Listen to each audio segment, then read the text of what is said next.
¿Se diezma en el Nuevo Testamento? Saludos, estimados oyentes.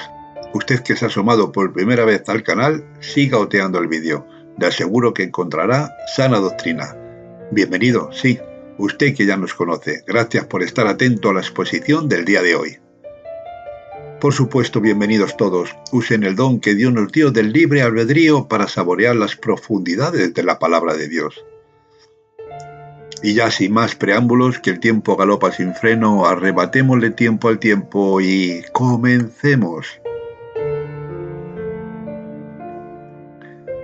Terminaba la tercera exposición con esta reflexión.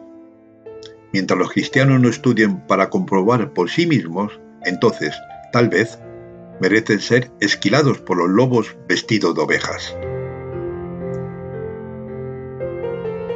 En un pequeño folleto al que muchos hemos hojeado alguna vez, dice que el diezmo significa el 10% de sus ingresos y que es también una ordenanza del Nuevo Testamento. El folleto cita Lucas 11:42.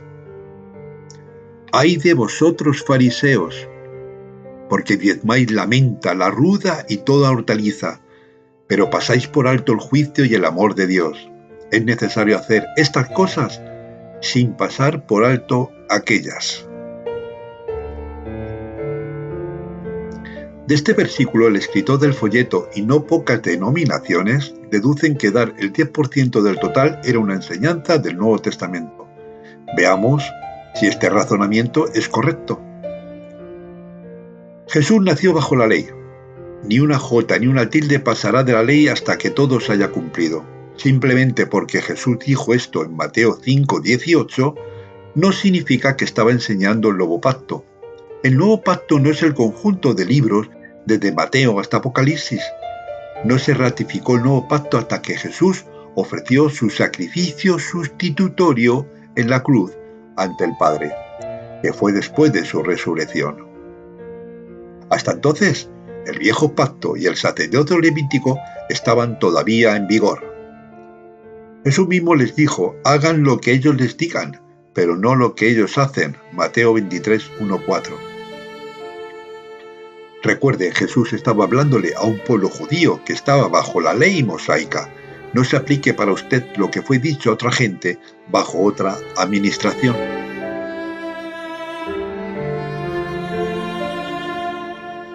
Y estimados oyentes, ¿no les parece interesante que lo que los fariseos diezmaban fuese productos de la tierra? No diezmaban las pescas, las gemas, los tejidos, etc.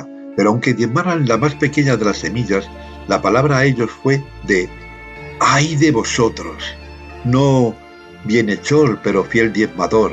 Lucas 11:42 que hemos leído. El otro relato del diezmo que cita el autor del folleto inadecuadamente está en Lucas 18 del 12 a 14.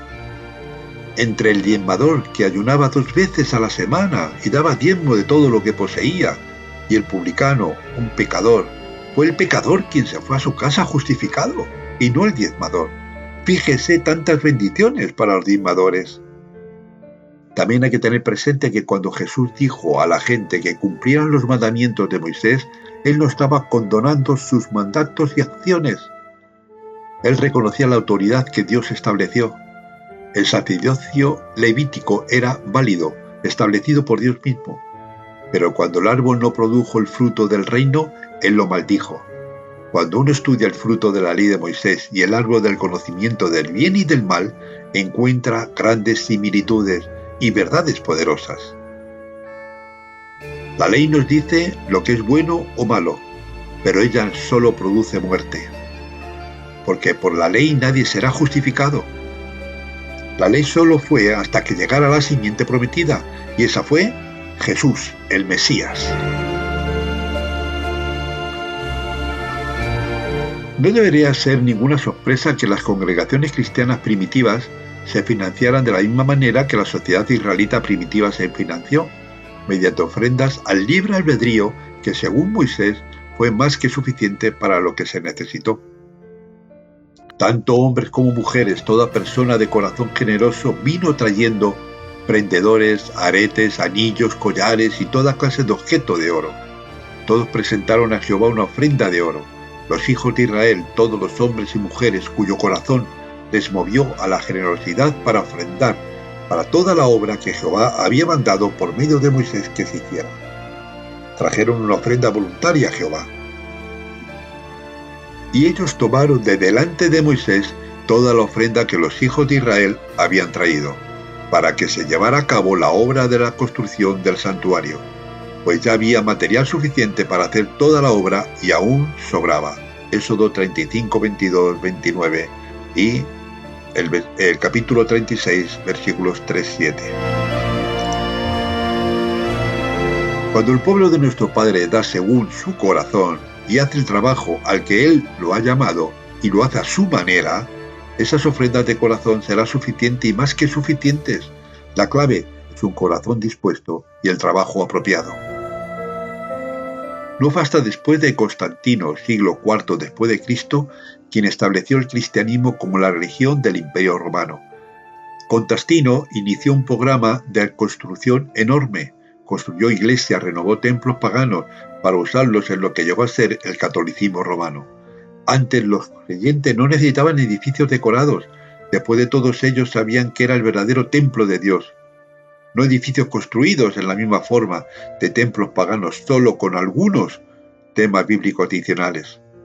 Les recomiendo estudiar lo que Constantino y su padre hicieron para pervertir el cristianismo. Estimados oyentes, volvamos con la financiación en el Nuevo Pacto. De Mateo a Apocalipsis hay cantidad de escrituras que tratan de dar en la forma correcta. A lo largo de la Biblia, Antiguo y Nuevo Testamento, Dios deja bien claro que Él no está interesado en nuestras ofrendas de sacrificio. Escucha, oh pueblo mío, y hablaré. Testificaré contra ti, oh Israel. Yo soy Dios, el Dios tuyo. No te reprocharé con respecto a tus sacrificios, ni por tus holocaustos que siempre están delante de mí. No tomaré toros de tu casa, ni machos cabríos de tus rediles, porque míos son todos los animales del bosque, los millares del ganado en mis montes. Conozco todas las aves de las alturas, y las criaturas del campo son mías. Si yo tuviese hambre, no te lo diría a ti, porque mío es el mundo y su plenitud. ¿He de comer la carne de los toros? ¿He de beber la sangre de los machos cabríos? Sacrifica a Dios acciones de gracias. Paga tus votos al Altísimo. Invócame en el día de la angustia. Yo te libraré y tú me glorificarás. Salmo 50 del 7 al 15. Porque no quieres sacrificio que yo lo daría. No quieres holocausto. Los sacrificios de Dios son el espíritu quebrantado. Al corazón contristo y humillado no despreciarás tú, oh Dios. Salmo 51, 16, 17. Sacrificio y ofrenda no quisiste, pero me preparaste un cuerpo. Holocausto y sacrificio por el pecado no te agradaron. Hebreos 10, del 5 al 6 y Salmo 40, del 6 al 8. Estimado oyente, nuestro Padre lo aclara suficientemente. Nosotros no tenemos nada que no pertenezca a Él. Ofrende el 10% de sus ingresos o el 90% o todo. No significa nada para Él. Él sabe que todo le pertenece a Él. Somos nosotros quienes lo olvidamos. Lo que Él realmente quiere es nuestra sincera gratitud, nuestro agradecimiento por lo que Él nos ha dado. Puede ser una sorpresa para muchos cristianos, pero Dios no necesita ventanas con cristaleras de colores, alfombras afelpadas, cruces llamativas, los mejores instrumentos musicales, invitación de líderes famosos y un sinfín de cosas que se compran con los diezmos.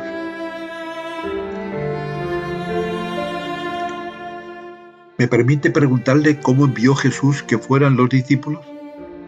¿Les dio Él un Ferrari o una tarjeta de crédito con el nombre del ministerio como muchos modernos evangelistas hacen hoy? ¡No! Los envió lejos, con nada, y ellos fueron provistos con todo lo que necesitaron donde fueron. Quizás se debe dejar claro este punto, que Jesús no usó ningún dinero de la tesorería de Israel, de la que seguramente los diezmos de la tierra y el ganado eran parte. Jesús se financió por medio de ofrendas voluntarias de diversas personas.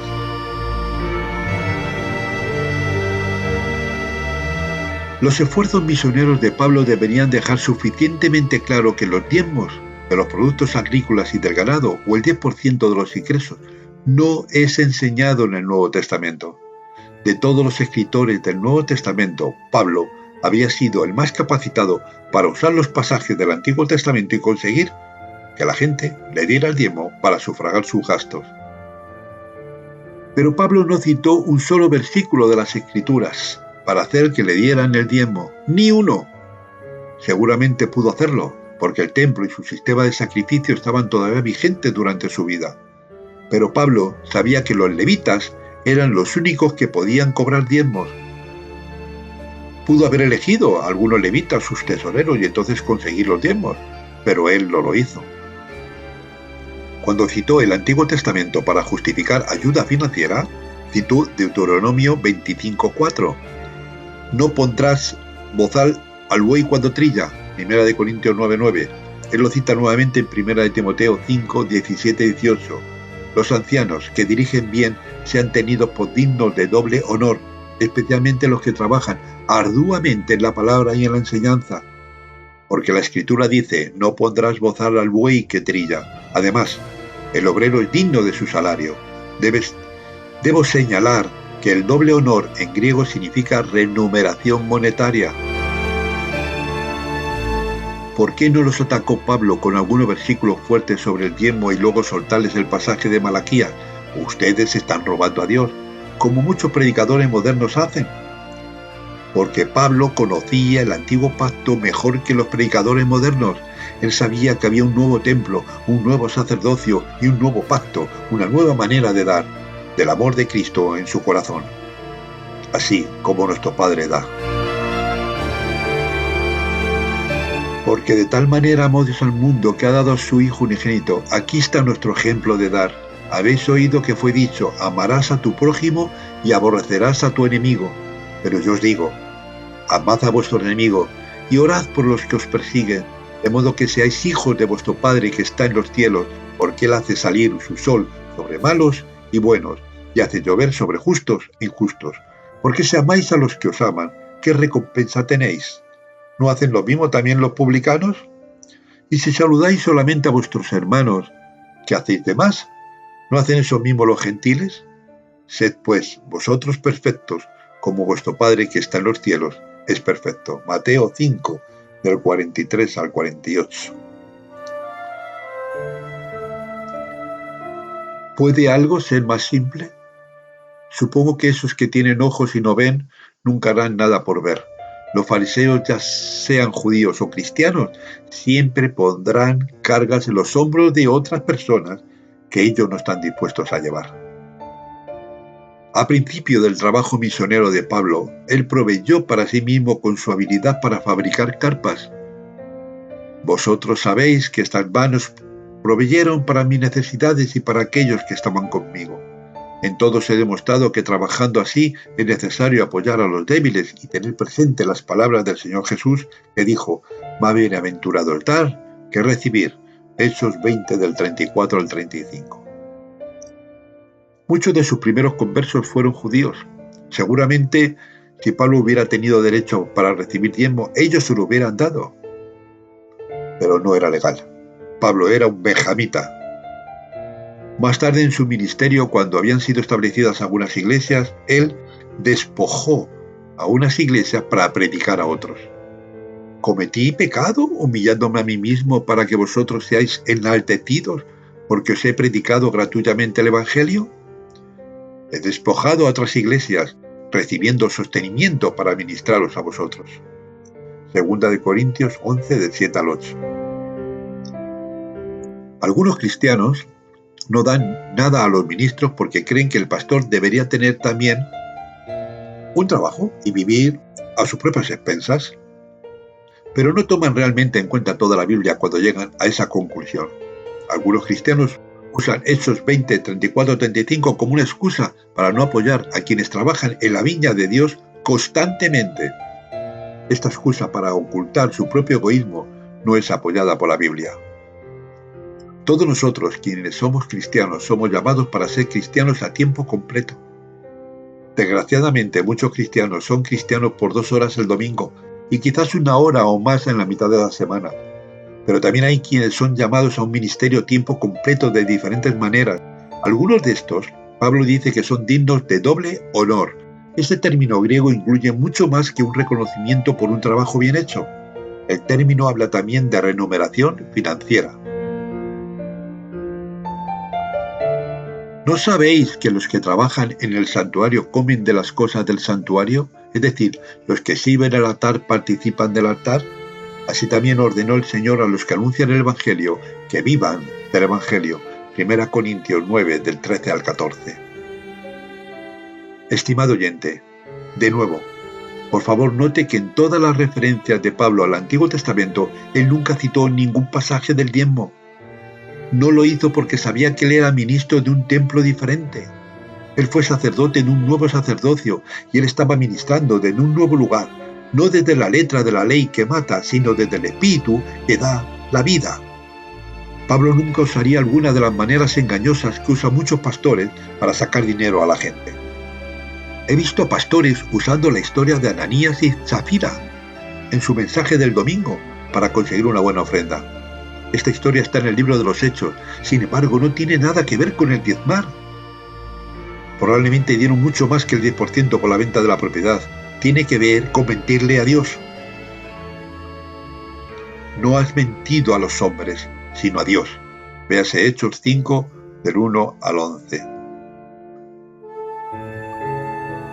Y estimados oyentes, muchas gracias por su paciencia y atención a la exhortación de hoy, y ya será hasta el próximo envío, si nuestro Señor nos lo permite, con la quinta y última parte de este importante tema en el que abordaremos el diezmo bajo el nuevo pacto. Desde España, un saludo.